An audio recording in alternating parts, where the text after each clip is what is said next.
Hey guys, hope you're having a good day. Roger with Creating with Your Spiritual Universe, CWYSU.com, CWYSU.com, and I'm hoping you're having a great day. And I want to do a follow up, just a quick follow up to the how to deal with unwanted thoughts video. I spoke to my to a friend of mine, and they had a couple of questions and clarifications, and I always think if someone has that, then many others might have that as well. Um, anyway, boy, it's so hot now, and I heard a story. Speaking about the heat, heard a story the other day where there's someone that grows potatoes, and is a farmer, and usually when they dig in the dirt, if it's hot, the further down you go, that I do know, it's cooler. It's cooler down below. And they said that this summer they're doing that, and the potatoes are so hot down there that it's burning their hands. So this is,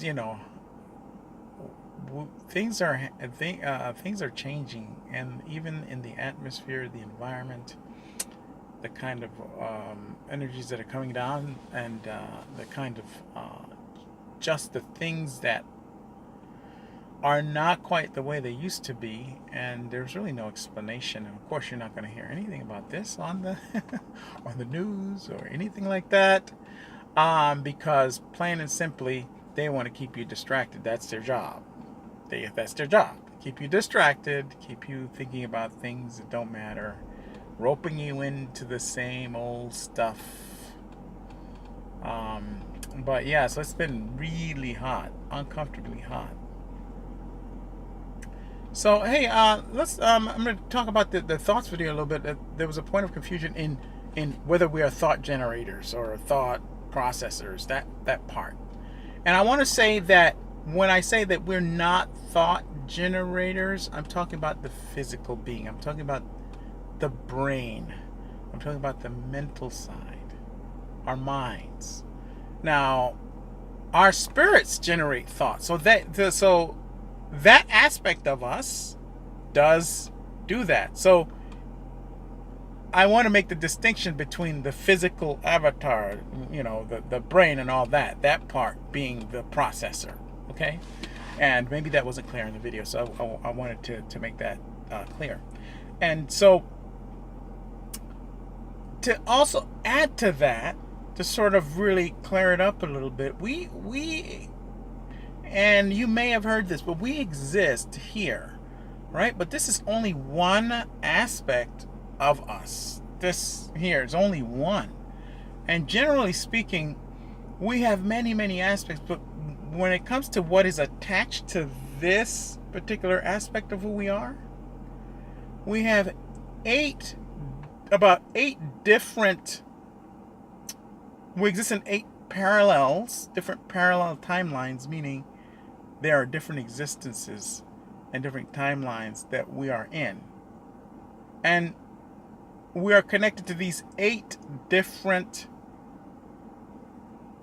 parts of who we are. And so some of those aspects are able to communicate with us. And this is don't quote me on this, because I don't want to pass this off as fact. But this is how it came to me, and I can't really prove it, okay? But those other aspects of us can send thoughts down to this physical aspect. And so not all thoughts are coming from the outside. And I think I was very heavy in the communications when it comes to that. The ones that come from the outside in are generally not us. So those are the thought forms that I'm talking about when I talk about, hey, stamp them out, replace them, they're weak, and such and such. You can know when the thought form is coming from you, because it'll be about something that you already know about. It'll have a certain energy, and it'll have something that'll be in line with your being. There'll be some resonance there with it. Even if they're negative, being negative is not always bad. Sometimes you need negative so that you can move. You need that feeling. You need that experience. It's even negative ones that come from you.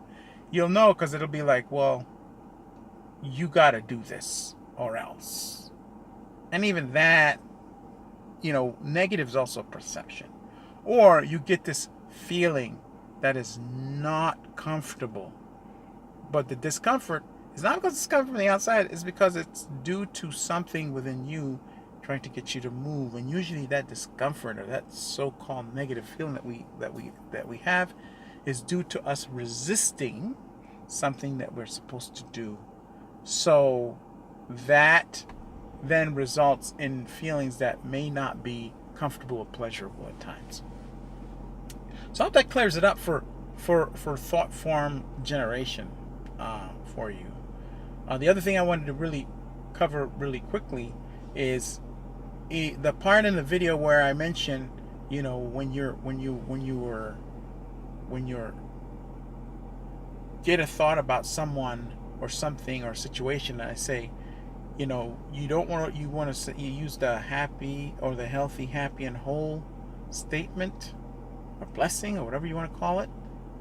And I want to stress that if you're not feeling it, you can just say, hey, and it's a work in progress, whether it be towards somebody or a situation or whatever, and you're sending that positive energy and unplugging from the usual vengeful way that we want to think about things that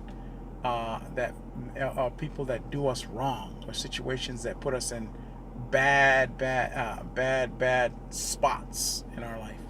So we don't want to fall into just sending really low vibe energy. We want to we want to change and shift from that. So, and that's one of the ways you'll change things. Believe it or not, that's so huge. But sometimes you don't really mean it, and you shouldn't blame yourself for not meaning it. And you just go, but still do it, and just go, and it's a work in progress.